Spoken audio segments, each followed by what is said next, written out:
Bon dimanche, bonne matinée, très chers Congolais. L'événement est passé, l'événement sportif, le football. Les Léopards ont été éliminés. C'était une vérité connue d'avance. Et nombreux chroniqueurs robots, nombreux pasteurs s'amusent à faire leur publicité en disant qu'ils ont prophétisé sur cette éventuelle défaite. On ne prophétise pas une vérité ou sur une vérité. Une vérité, c'est un fait avéré, un fait connu d'avance. On ne peut pas prophétiser sur une vérité. Disons, quelqu'un malade, tu le vois aujourd'hui, demain encore tu le revois, et tu sors avec des propos grandiloquents disant, oui, mais j'ai prophétisé il sera malade ou elle sera malade. Il n'y a pas de prophétie là-bas, parce que c'était une vérité connue de tout. Ça ne demandait pas de recherche, de prophétie, ni autre forme de magie ou d'alchimie pour savoir que les léopards n'étaient pas une équipe qui pouvait nous apporter une victoire. Mais alors, les réseaux sociaux sont bombardés par des soi-disant prophètes. Certains sont surnaturels, d'autres sont naturels, qui veulent emballer, à qui veulent entendre qu'ils ont prophétisé. C'est tout un fait avéré. Alors, la prophétie n'a pas sa place là. Alors, on a vu encore un autre fait, c'est les gens condamnant Félix Tshilombo de la haute trahison. Eh bien, laisse-moi vous dire que Félix Tshilombo est le continuateur de ceux qui l'ont précédé. Laurent Désiré Kabila, que j'avais apprécié à un certain moment, à une certaine période, fut un traître. Avant lui, les ministres, les officiers qui entouraient le maréchal Mobutu, sachant qu'il était malade et qu'il allait éventuellement mourir, étaient les premiers traîtres. Ils l'ont trahi quand il était encore vivant. Ils l'ont trahi. Je ne veux pas entrer dans les détails parce que dans la plupart des analyses de propos et des chroniques faites par des gens,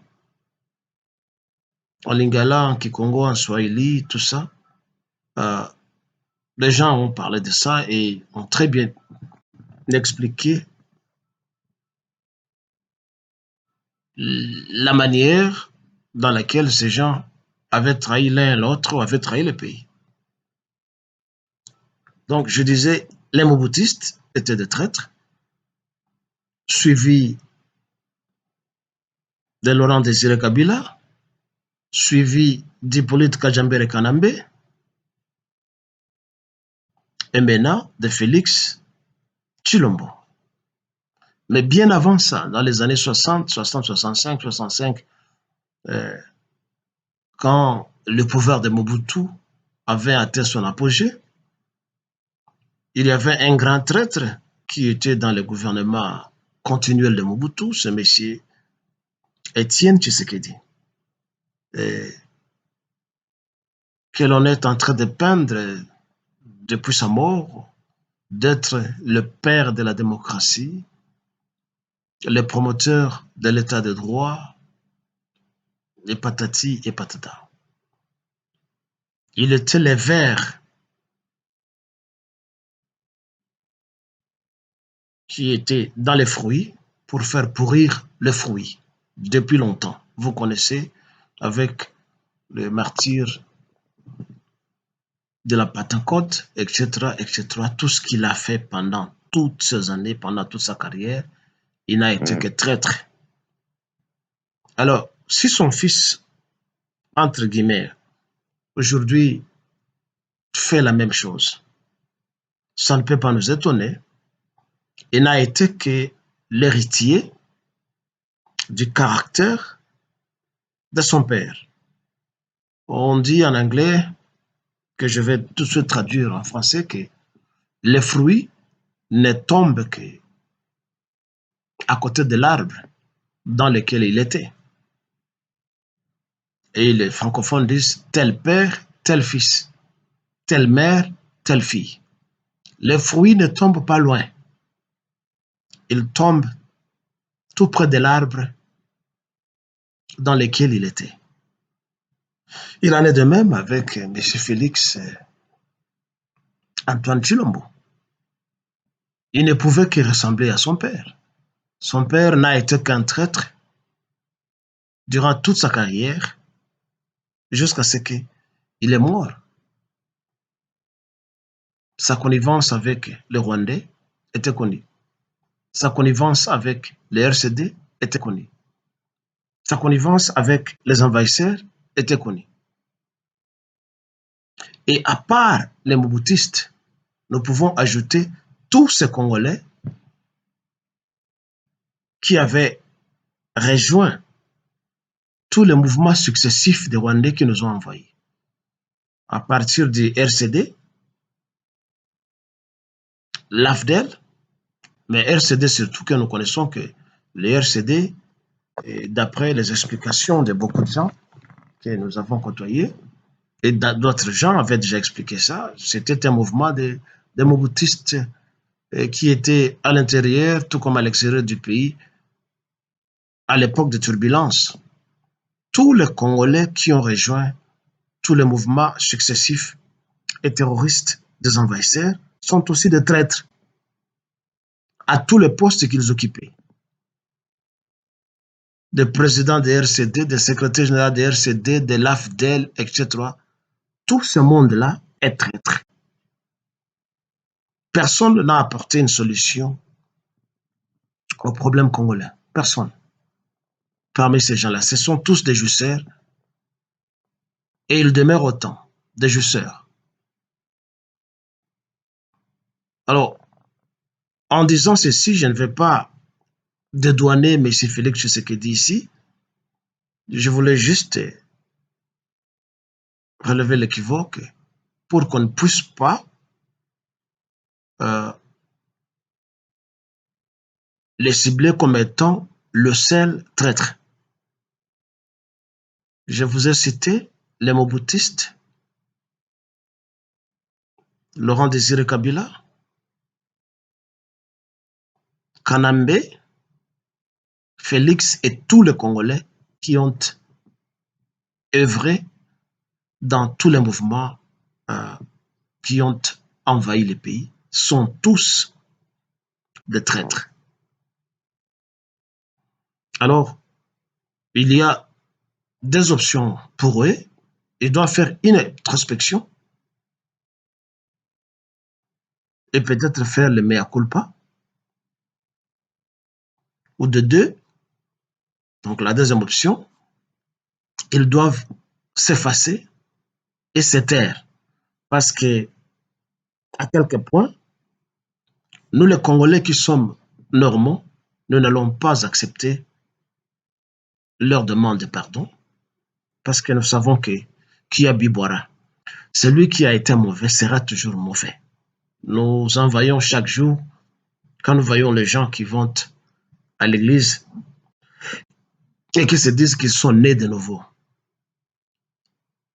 Nombreux parmi eux demeurent toujours les mêmes malgré la carapace de chrétienté, de croyants et de fidèles à une quelconque église ou à une quelconque confession religieuse, ils demeurent les mêmes. Ils demeurent des hypocrites. Ils seront toujours tentés par les besoins qui les ont vus venir vers ce côté-là. Ainsi, on verra un soulard qui se dit « je ne bois plus », mais une fois chez lui à la maison, entre les quatre murs, il se la coule toute douce. Il y a une femme qui a toujours été prostituée, infidèle, se dira non, moi j'ai déjà changé mon comportement, ma façon d'être, mais ne cesse pas toujours de forniquer. Ça s'applique à tout le monde, à tous les sexes. Donc, les gens qui se croient être dans l'élite, dans la crème des crèmes des Congolais, s'il y en a, ne représentent aucun espoir pour que les choses puissent changer chez nous. Afin que les choses changent, il faut une nouvelle classe politique, que cela soit composé par des vieillards comme moi ou par des jeunes. Le souhait est que ce soit des gens qui n'ont jamais été aux commandes des choses, de la chose publique au pays. Tout celui qui a été gouverneur, qui a été ministre dans tous ces régimes successifs est un traître. Il ne représente aucun espoir pour le pays, ni pour le peuple. Cette personne-là doit s'effacer et mourir avec sa honte.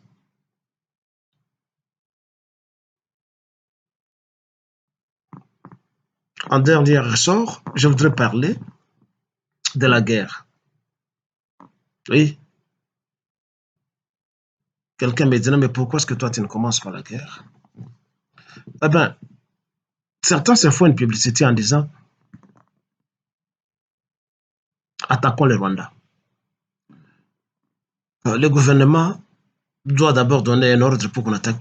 Pour déclencher une guerre, on n'a pas besoin de l'autorisation du gouvernement. La rébellion, c'est une insurrection commençant soit par un individu ou un groupe d'individus qui s'insurgent contre un pouvoir, soit légalement, soit illégalement établi dans son pays ou dans sa contrée. C'est ce qu'on appelle la rébellion. Alors, les Congolais que nous sommes, nous n'avons pas besoin d'attendre qu'on traite de la trempe de Félix Chilombo déclenche une guerre parce qu'il ne le fera jamais. Lui étant un ambianceur, un jouisseur, un arriviste qui a atterri au trône du pays par chance, on trouve qu'il y a une vacuité dans sa tête qui fait qu'il n'y a aucun côté de raisonnement dans sa caboche qui peut peut-être chercher à lui gratter le cerveau pour dire attention, arrêtons-nous ici, faisons ceci et cela pour sauver le pays. Ce qui est dans sa tête, c'est la jouissance perpétuelle. Il a une tête vide.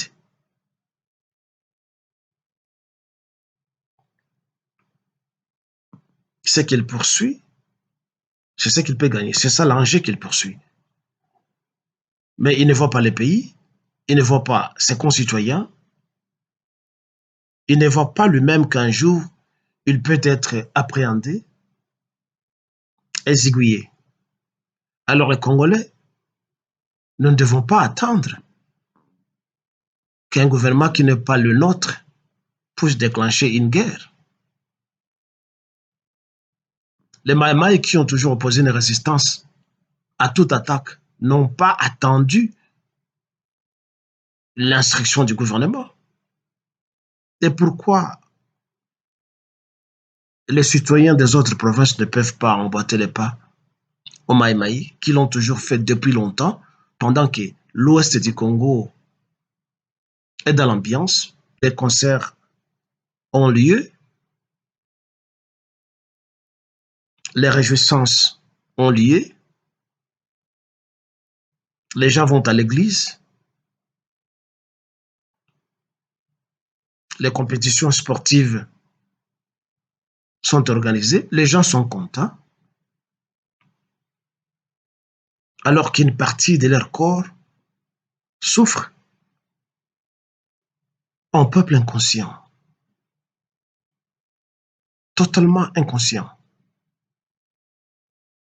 plongé dans le noir, et il croit que c'est ça la vie. Fachi béton, fachi béton.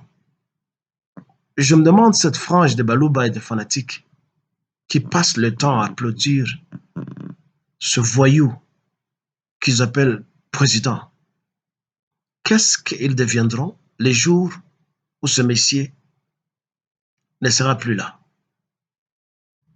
C'est à ce moment-là que vous allez, où ils vont parler des chasses à l'homme, des chasses à la sorcière. Mais en ce moment-là, ça sera tard. Il nous faut peut-être une guerre fratricide pour que nos consciences puissent s'éveiller. Et ceci émane de moi. Je m'adore pour le Congo de Lumumba, de Kassavobu, de Kimpavita, de Kimbangu, pour les Congolais qui luttent et pour le martyr, afin que le Congo soit. Bon dimanche à tous.